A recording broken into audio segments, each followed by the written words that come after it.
আমি Q coulomb আধানকে আনি, তার জন্য যদি ডাব্লিউ জুল কার্য করতে হয় তাহলে ডাব্লিউ বাই কিউ হয়, আর একক কী হবে, জুল পার কুলম্ব, তো সেটাকেই তো আমরা ভোল্ট বলি।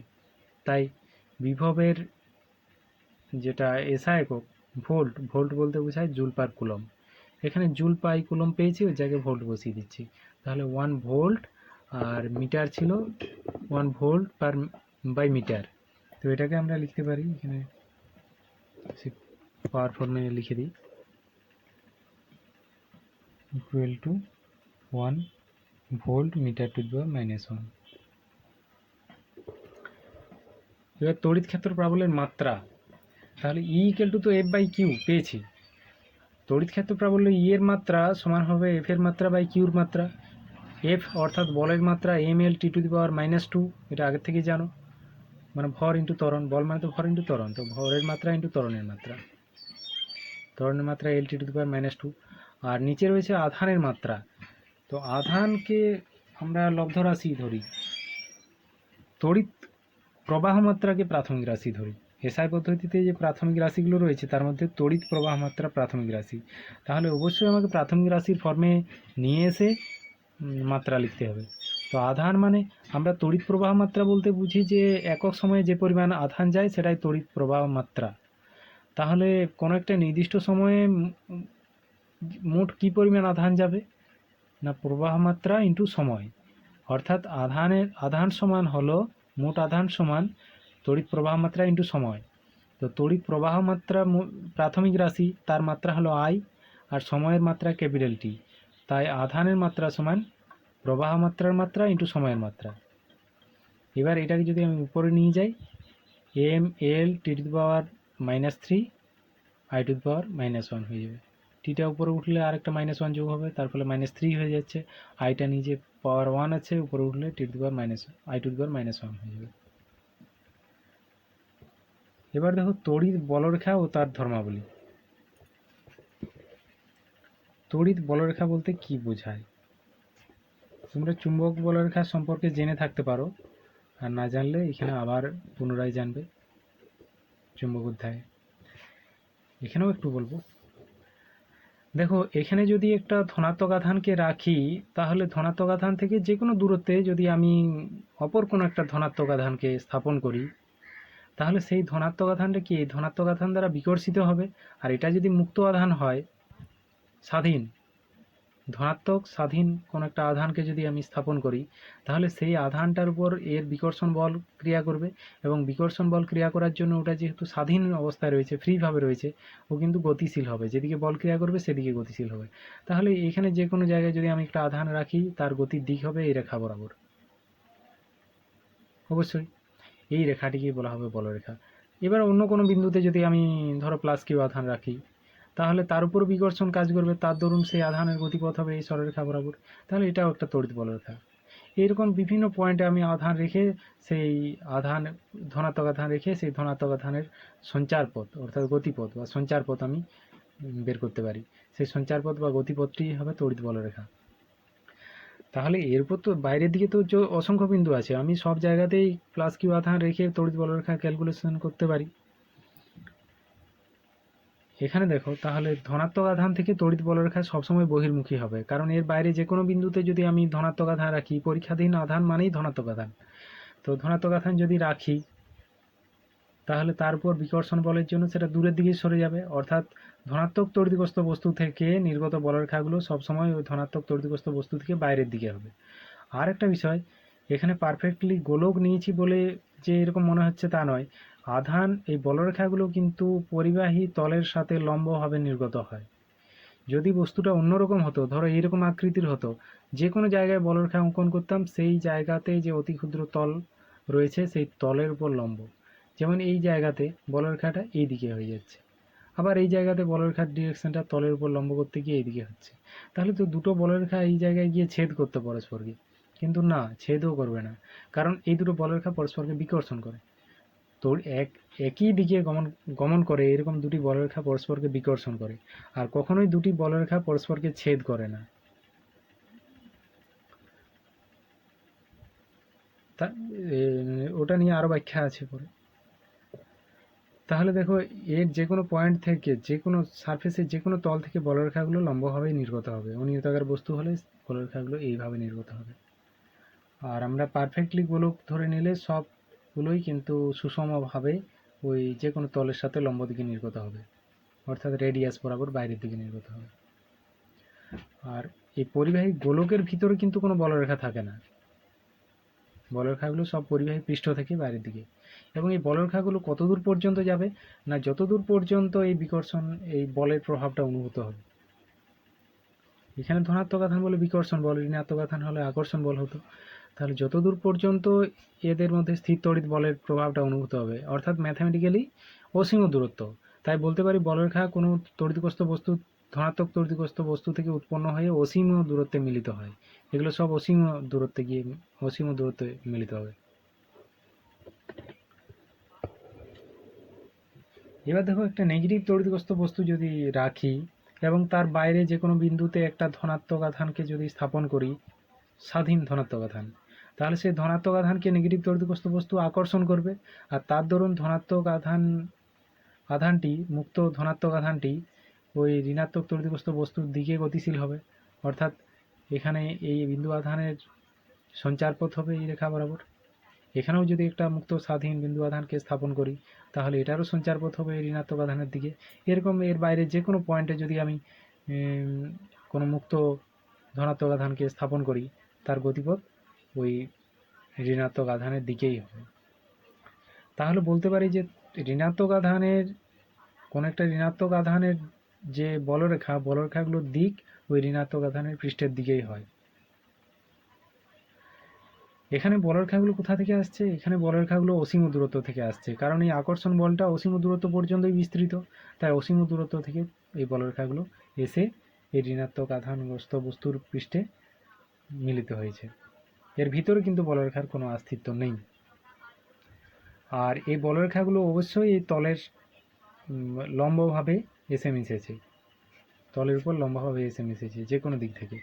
এটা নিয়তাকার বস্তু বলে হয়তো এরকম ভাবছো যে এরকম আঁকা হয়েছে। যদি অনিয়তাকার বস্তু হয় তাহলেও দেখা যাবে যে যে কোনো জায়গায় বলরেখাগুলো এসে মিশবে ওই তলের সাথে, ওই জায়গায় যে অতি ক্ষুদ্র তল ভাবতে পারবো সেই তলের সাথে লম্বভাবে। দেখো এইখানে তলটার উপর লম্বভাবে মিশেছে এদিক থেকে, এইখানে তলটার উপর লম্বভাবে মিশেছে এদিক থেকে। তাহলে মনে হতে পারে যে এইখানে হয়তো দুটো বলরেখা পরস্পরকে ক্রস করে এসে মিশেছে। না, বলরেখা পরস্পরকে বিকর্ষণ করে, তাই এখানে বলরেখাগুলো কিন্তু এইভাবে বেঁকে গেছে, কখনোই ক্রস করবে না, মিশবে না। দুটো বলরেখা পরস্পর একই মানে কোনো বিন্দুতে মিশবে না। এইবার আরো অন্যরকম কন্ডিশন দেখো।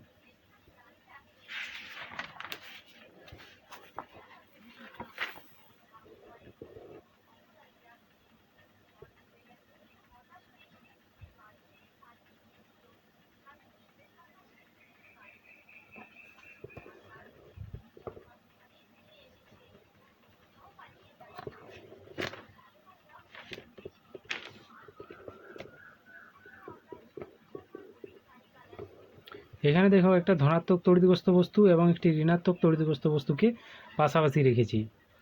তাহলে ধনাত্মক তড়িৎগ্রস্ত বস্তু থেকে বলরেখাগুলো ওর পৃষ্ঠতল থেকে লম্বভাবে নির্গত হবে, আর ঋণাত্মক তড়িৎগ্রস্ত বস্তুতে বলরেখাগুলো ওর পৃষ্ঠে লম্বভাবে এসে মিশবে।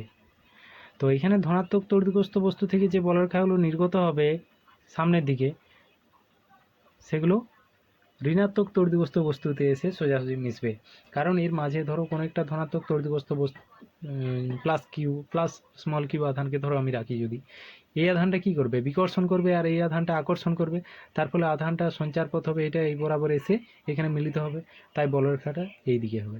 এবার যদি একটা ধনাত্মক আধানকে এইরকম যে কোনো জায়গাতে স্থাপন করি, তো এই আধান বিকর্ষণ করবে আর এই আধান আকর্ষণ করবে, কিন্তু এর বিকর্ষণের দিকটা তো এই দিকে, তার ফলে গতিপথটা কিছুটা এই দিকে বেঁকে যাবে।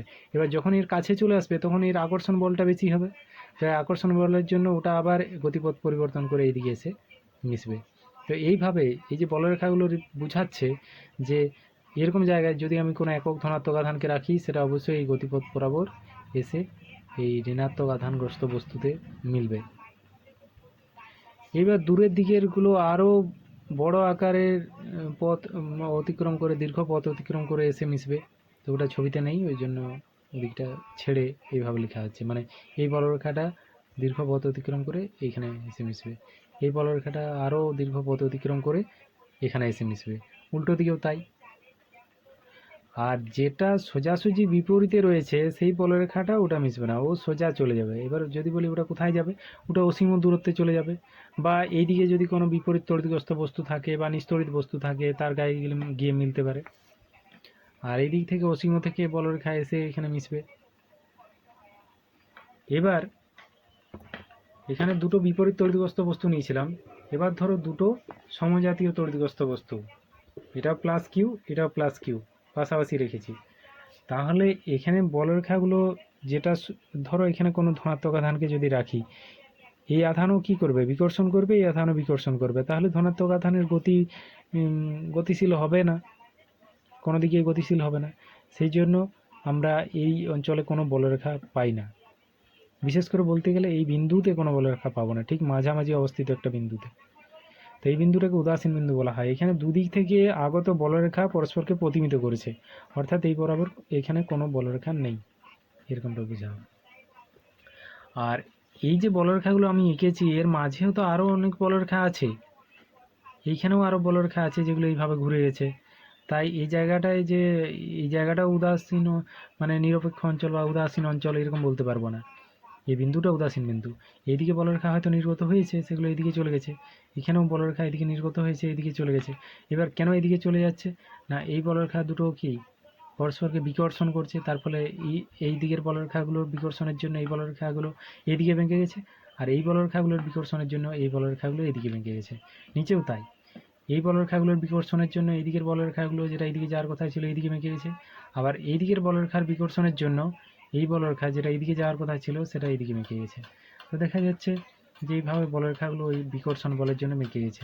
আর একেবারে বিপরীত দিকের বলরেখা সেটা তো আর কোনো দিকে বাঁকবে না, বিকর্ষণ দুদিক থেকে সমান হওয়ার জন্য সোজা বেরিয়ে যাবে, এটাও সোজা বাইরের দিকে বেরিয়ে যাবে।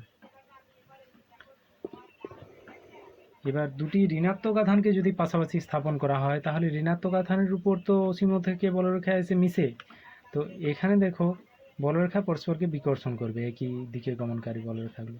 তাহলে এটাও এসে এরপর ধরো মিশতে চাইছে, এদিক থেকে বলরেখা এসে মিশতে চাইছে, বলরেখা তো কখনো পরস্পরকে ছেদ করে না। তাহলে দেখা যাবে যে এই বলরেখা এবং এই বলরেখা পরস্পরকে বিকর্ষণ করবে, তার ফলে এইদিকে এই দিক থেকে না মিশে এই দিক থেকে এসে মিশবে এবং এই দিক থেকে এসে মিশবে। এটা বিকর্ষণের জন্য, পরস্পরকে বিকর্ষণের জন্য বলরেখাগুলোকে এদিকে বাঁকিয়েছে, এই বলরেখাগুলোকে এদিকে বাঁকিয়ে দিয়েছে। ঠিক নিচে এই দিকের বলরেখাগুলো এদিকে বেঁকে গেছে, এই দিকের বলরেখাগুলো এদিকে বেঁকে গেছে। এগুলো 3D ছবি, কিন্তু মানে এটা যে একটা পৃষ্ঠতলের মধ্যেই বলরেখাগুলো রয়েছে তা নয়, এটা যেটা গোলক, একটা গোলক থেকে চতুর্দিকে বলরেখাগুলো নির্গত হয়, মানে এই যে উপরের দিকেও নির্গত হবে, নিচ দিকেও নির্গত হবে, সব দিকে নির্গত হবে। মানে ঠিক সেই কদম ফুল যেরকম কদম ফুল থেকে সেই রোঁয়ার মতো বেরিয়ে থাকে ওই রকম সব দিকে বেরিয়ে থাকবে। কিন্তু আঁকার সুবিধার জন্য 2D স্পেসের ছবিগুলো আঁকার জন্য এইভাবে কোনো একটা সমতলে দেখানো হচ্ছে। আগের দিকে ছবিগুলো সব সমতলিক আঁকা হয়েছে, কিন্তু সব কিন্তু 3D ছবি, ত্রিমাত্রিক ছবি। আর একেবারে বিপরীত দিকের বলরেখাগুলো এটা অসীম থেকে সোজা আসে মিলিত হবে, অসীম থেকে সোজা আসে মিলিত হবে, কারণ এগুলো এর দরুন এটা বাঁকবে না, সব দিক থেকে সমান বল অনুভূত হওয়ার জন্য এটা সোজাই থাকবে। আর এটাও কোনো দিকে বাঁকবে না, এটাও এর বিকর্ষণের প্রভাবে সব দিক থেকে সমান পরিমাণ বল কাজ করবে, তাই এটাও বাঁকবে না। আর ঠিক মাঝামাঝি পয়েন্টে এখানে দুটো বলরেখা পরস্পর বিপরীতমুখী হওয়ার জন্য এই পথ বরাবর এই ঠিক মাঝামাঝি বিন্দুতে উদাসীন বিন্দু পাবো। অর্থাৎ এখানে যদি কোনো ধনাত্মক আধানকে স্থাপন করি তার সেটা কোনো দিকেই গতিশীল হবে না। এবার দেখো তোমরা যে চুম্বক বলরেখা এর আগে শিখেছ, সেই চুম্বক বলরেখাটাও দেখাই, পরে আবার পাবে। তো চুম্বক বলরেখার সাথে এর কিছু তুলনা রয়েছে, সেই জন্য ওটা দেখাই। তো চুম্বক বলরেখা কীরকম, এটা ধরো একটা দণ্ডচুম্বক, একদিকে এন মেরু একদিকে এস মেরু। তো এন মেরু থেকে বলরেখা উৎপন্ন হয়, দিয়ে এস মেরুতে এসে মিলিত হয়ে শেষ হয় না, এস মেরুতে এসে চুম্বকের ভিতর প্রবেশ করে, দিয়ে ভিতরে চুম্বক দণ্ডের ভিতরে এস মেরু থেকে আবার এন মেরুর দিকে গতিশীল হয়, দিয়ে যেখান থেকে উৎপন্ন হয়েছিল সেখানে মিলিত হবে। অর্থাৎ একটা লুপ তৈরি করলো, একটা বলরেখা একটা লুপ তৈরি করছে। ঠিক একই রকম পরবর্তী অন্য বলরেখা সেটাও এন মেরু থেকে উৎপন্ন হয়ে এস মেরুতে এসে চুম্বকের ভিতরে ঢুকবে এবং চুম্বকের ভিতরে এস মেরু থেকে এন মেরুর দিকে অগ্রসর হয়ে সেই বদ্ধ লুপ গঠন করবে। এইরকম সমস্ত বলরেখাগুলোই কিন্তু বদ্ধ লুপ গঠন করে। আর বলরেখাগুলো তো পরস্পরকে বিকর্ষণ করে, তাই পরস্পরকে বিকর্ষণ করার জন্য এখানে যত উৎপত্তিস্থলে কাছে ছিল, কিন্তু যত দূরের দিকে যাচ্ছে তত এদের মধ্যে দূরত্বটা বেড়ে যাচ্ছে। আবার যখন মিলিত হচ্ছে সেখানে পরস্পর কাছে চলে আসছে। আর দণ্ডচুম্বকের ভিতরেও কিন্তু বলরেখাগুলো পরস্পরকে ছেদ করবে না। এটা ঘন সন্নিবিষ্ট আঁকতে গিয়ে অনেক সময় টাচ হয়ে যায়, পরস্পরকে টাচও করবে না, ছেদও করবে না। উল্টো দিকেও, শুধু এই দুদিকেই তা নয়, এটা ত্রিমাত্রিক ছবি, অর্থাৎ এটা যদি দণ্ডচুম্বক হয় এন মেরু থেকে নির্গত হয়ে এস মেরুতে সব দিকে চতুর্দিকেই এইভাবে নির্গত হবে, মাকু আকৃতির। আর একেবারে সোজাসুজি এন মেরুতে যেটা রয়েছে সেটাও আমি এস মেরুতেই মিলিত হবে, এখানে সব বদ্ধ রেখা হয়, কিন্তু এটা কত দূরে বাঁকবে বা এইদিকে বাঁকবে না এইদিকে বাঁকবে ওটা বলা যাবে না। এটা বলতে পারি যে এটা অসীম আকারের লুপ গঠন করে এস মেরুতে এসে মিলিত হবে। তাহলে তফাৎ কি হলো? তড়িৎ বলরেখাগুলো কিন্তু বদ্ধ লুপ নয়, এখানে তড়িৎ বলরেখা অসীম থেকে এসে মিলিত হচ্ছে, আবার এটা অসীম থেকে মিলিত হচ্ছে, আবার এখানে দেখা যাচ্ছে ধনাত্মক আধান থেকে অসীমে চলে যাচ্ছে। শুধুমাত্র এই ছবিটাতে কিছু মানে ধনাত্মক আধান থেকে উৎপন্ন হয়ে ঋণাত্মক আধানে মিলিত হয়েছে ঠিকই, কিন্তু বদ্ধ লুপ গঠন করেনি। এখান থেকে উৎপন্ন হয়েছে পৃষ্ঠ থেকে, এসে পৃষ্ঠেই শেষ, তাহলে তো বদ্ধ লুপ হলো না। এটা যদি কোনো বদ্ধ পথে মিলতো, এইদিকের সাথে এইদিকে মেলানো চলবে না, এগুলো সব আলাদা আলাদা বলরেখা। আর ভিতরে তো প্রবেশ করছে না, একটা পৃষ্ঠ থেকে উৎপন্ন হয়ে আরেকটা পৃষ্ঠে এসে শেষ হচ্ছে, বা কিছু ক্ষেত্রে অসীমে গিয়ে মিলিত হচ্ছে। তাই তড়িৎ বলরেখা বদ্ধ নয়, কিন্তু চুম্বক বলরেখা বদ্ধ প্রকৃতির। আর এই তড়িৎগ্রস্ত বস্তুর অভ্যন্তরে কোনো তড়িৎ বলরেখার অস্তিত্ব নেই, কিন্তু চুম্বকের অভ্যন্তরেও চুম্বক বলরেখার অস্তিত্ব থাকে। আর মিল আছে বলতে এক্ষেত্রেও বলরেখাগুলো পরস্পরকে বিকর্ষণ করে, একই দিকে গমনকারী বলরেখাগুলো পরস্পরকে বিকর্ষণ করে। তড়িতের ক্ষেত্রেও একই দিকে গমনকারী তড়িৎ বলরেখাগুলো পরস্পরকে বিকর্ষণ করে। আর এর ক্ষেত্রেও দুটি বলরেখা কখনো পরস্পরকে ছেদ করে না, তড়িতের ক্ষেত্রেও দুটি বলরেখা কখনো পরস্পরকে ছেদ করে না। এবার দেখো, এখানে তো বলরেখাগুলো যত দূরে যাচ্ছে পরস্পর থেকে দূরের দিকে সরে যাচ্ছে, মানে এখানে কাছাকাছি উৎপত্তিস্থলে বলরেখাগুলোর যা দূরত্ব ছিল তার থেকে দূরে বলরেখাগুলোর দূরত্ব চেঞ্জ হয়ে যাচ্ছে। তাহলে এমন কি অবস্থা সৃষ্টি করা যাবে না যাতে বলরেখাগুলো একবারে সমান্তরাল হয়, ওদের পারস্পরিক দূরত্ব একই রকম থাকে? তো সেই রকম কন্ডিশন আমরা এই ক্ষেত্রে পেতে পারি।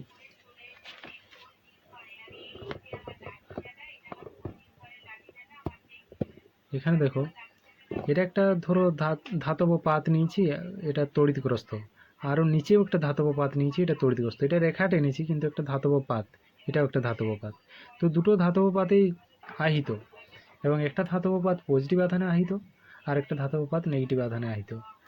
তাহলে অবশ্যই পজিটিভ আধানে আহিত বস্তুর পৃষ্ঠ থেকে তড়িৎ বলরেখা লম্বভাবে নির্গত হবে, অর্থাৎ এখানে যে তলটা রয়েছে তল থেকে বলরেখাগুলো লম্বভাবে নির্গত হবে। আর যেটা নেগেটিভ আধানে আহিত পাত, ধাতব পাত, সেই ধাতব পাতের পৃষ্ঠে তড়িৎ বলরেখাগুলো লম্বভাবে এসে মিলিত হবে। তো এখানে দেখো, তড়িৎ বলরেখা তো পরস্পরকে বিকর্ষণ করে, তাহলে উৎপত্তি স্থলে যে দূরত্ব ছিল দূরের দিকে আসার ফলে সেই দূরত্বটা তো বেড়ে যাওয়ার কথা ছিল, মাঝামাঝি জায়গায় দূরত্বটা বেড়ে গিয়ে এরকম হয়ে যেত। কিন্তু ঘটনাটা যেটা ঘটে, এই ধরো একটা বলরেখা, এই বলরেখাকে এইদিকের বলরেখাগুলোও বিকর্ষণ করছে, এদিকের বলরেখাগুলো বিকর্ষণ করছে, তাই কোনো দিকে বাঁকবে না, এদিকেও বাঁকবে না এদিকেও বাঁকবে না, সোজা এসে মিলিত হবে। ঠিক মাঝামাঝি সমস্ত বলরেখার এই উভয় দিকে বলরেখা থাকার জন্য, উভয় দিকে নয় ভাই, চারপাশেই রয়েছে। এটা তো 2D স্পেসে এঁকেছি, তোমার মনে হচ্ছে এদিকে আর এদিকে বলরেখা, কিন্তু এটা একটা সারফেস, তার মানে ওর অভ্যন্তরে যে বলরেখাগুলো রয়েছে তার চারপাশে আরও অনেক বলরেখা আছে, এবং সেই বলরেখাগুলো সবগুলো তাকে চারদিক থেকে সমানভাবে বিকর্ষণ করছে। তাই দেখা যাবে যে মধ্যবর্তী অঞ্চলের বলরেখাগুলো কিন্তু কোনো দিকেই বাঁকবে না, এবং সমস্ত মধ্যবর্তী অঞ্চলে সমস্ত বলরেখায় সমান্তরাল হবে। শুধুমাত্র যে ধাতব পাত দুটোর প্রান্তের দিকে যে বলরেখাগুলো রয়েছে সেই বলরেখাগুলো ভিতরের বলরেখা দ্বারা বিকর্ষিত হবে, তার বাইরের দিকের তো কোনো আর বলরেখা নেই, তাহলে সেগুলোকে উল্টো দিক থেকে বিকর্ষণ করবে না। অর্থাৎ এই যে দুটো পাত রয়েছে সেই দুটো পাতের বাইরের দিকের বলরেখাগুলো পরস্পরকে বিকর্ষণ করার জন্য ওই বাইরের দিকের বলরেখাগুলো কিছুটা বাইরের দিকে স্ফীত হয়ে বেঁকে যাবে। এটা দুপাশেই নয়, এটা চারপাশেই, একবার প্রান্তের বলরেখাগুলো কিছুটা বাইরের দিকে স্ফীত হয়ে বেঁকে যাবে। আর মধ্যবর্তী অঞ্চলের বলরেখাগুলো কিন্তু পরস্পর সমান্তরাল হবে। যখন আমরা কোনো একটা তড়িৎ ক্ষেত্রে বলরেখাগুলোর প্রকৃতি পাই যে পরস্পর সমান্তরাল, তখন সেই তড়িৎ ক্ষেত্রটিকে বলা হয় সুষম তড়িৎ ক্ষেত্র। আর এখানে স্পষ্টতই এর অভ্যন্তরে যে কোনো আধানকে যদি আমি রাখি, এখানে কোনো আধান রাখলে সেটা যে পরিমাণ বল অনুভব করবে, এখানে ওই আধানটিকে রাখলে সেই পরিমাণ বল অনুভব করবে। অর্থাৎ এই পৃষ্ঠের এই দুটো পাতের অভ্যন্তরে যে কোনো জায়গায় যদি আমি যে কোনো আধানকে রাখি, সর্বত্র কিন্তু সে সমান পরিমাণ বল অনুভব করবে। এই জন্য এটাকে বলা হয় সুষম তড়িৎ ক্ষেত্র।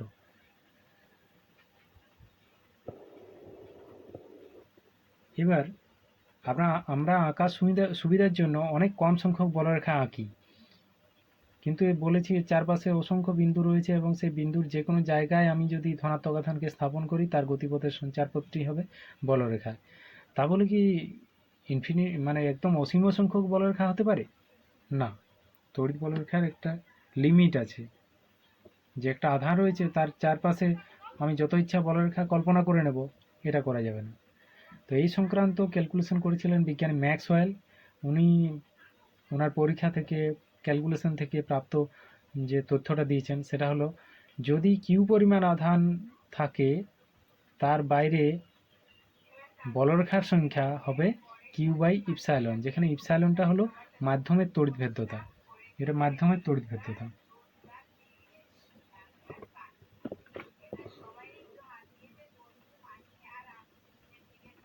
এর বাইরে যে মাধ্যমটা রয়েছে সেই মাধ্যমের তড়িৎভেদ্যতা। তাহলে আধানের মান এবং মাধ্যমের তড়িৎভেদ্যতার উপর নির্ভর করবে তড়িৎ বলরেখার সংখ্যা কত। যদি নেগেটিভ আধান হয় সেক্ষেত্রে বলরেখার ডিরেকশনটা আধানের দিকে হবে, কিন্তু তড়িৎ বলরেখার সংখ্যা ওই একই। যদি আধানটা কিউ হয় আর বাইরের মাধ্যমের তড়িৎভেদ্যতা যদি ইপসাইলন হয়, তাহলে তড়িৎ বলরেখার সংখ্যা হবে কিউ বাই ইপসাইলন। তাহলে দেখতে পাচ্ছি যদি আধানের মান বৃদ্ধি পায় তার বাইরে বলরেখার সংখ্যাও বৃদ্ধি পাবে, আর যদি আধানের মান হ্রাস পায় বলরেখার সংখ্যা হ্রাস পাবে। আর মাধ্যমের তড়িৎভেদ্যতা যদি বৃদ্ধি পায় তাহলে তড়িৎ বলরেখার সংখ্যা হ্রাস পাবে, আর তড়িৎভেদ্যতা যদি হ্রাস পায় তাহলে তড়িৎ বলরেখার সংখ্যা বৃদ্ধি পাবে। এবারে একটা থিওরি রয়েছে যে এটা হলো এরকম, কোনো একটা আহিত পরিবাহী পৃষ্ঠের নিকটস্থ বিন্দুতে তড়িৎ ক্ষেত্র প্রাবল্য কত। এটা ধরো একটা পরিবাহী, একটা গোলকাকৃতির পরিবাহী। তো সেই গোলকাকৃতির পরিবাহী যদি আহিত হয় তার আধান বাইরের পৃষ্ঠেই অবস্থান করবে। আধান তো ভিতরে কোনো বিন্দুতে কেন্দ্রীভূত নেই। তাহলে বাইরের পৃষ্ঠ থেকে ওর বাইরে নিকটস্থ যে কোনো বিন্দুর সব বিন্দুর দূরত্ব তো সমান নয়। আধান তো সর্বত্র ছড়িয়ে রয়েছে। এইখানে সামনের পৃষ্ঠের থেকে দূরত্বটা কম, দূরের পৃষ্ঠের থেকে দূরত্বটা বেশি। তাহলে এর উপর তড়িৎ ক্ষেত্র প্রাবল্যটা আমরা কিভাবে হিসাব করি? আমরা তো প্রাবল্যের ফর্মুলা পেয়ে গেছি, E=1/4πε0 into Q by R square. তো কোনো সুনির্দিষ্ট দূরত্ব রয়েছে কি? নেই। তাহলে এইখানে ক্যালকুলেশনটা এইভাবে করা হয়, এটা পরিবাহী পৃষ্ঠের খুব নিকটস্থ বিন্দু যদি ধরে নেওয়া হয়, তাহলে এটা কেন্দ্রবিন্দু থেকে দূরত্ব আমরা কল্পনা করতে পারি ওর যা ব্যাসার্ধের সমানই। এটা খুব কাছে অবস্থিত ধরো বিন্দু, তাহলে এই ওপি অ্যাপ্রক্সিমেটলি হবে ওই পরিবাহী গোলকের ব্যাসার্ধ আর। এইবার এটা যেহেতু এর পৃষ্ঠে আধান সুষমভাবে বণ্টিত আছে, তাই আধানের তলমাত্রিক ঘনত্ব সাপ্লাই করা থাকবে, আধানের তলমাত্রিক ঘনত্ব সিগমা এটা দেওয়া থাকবে।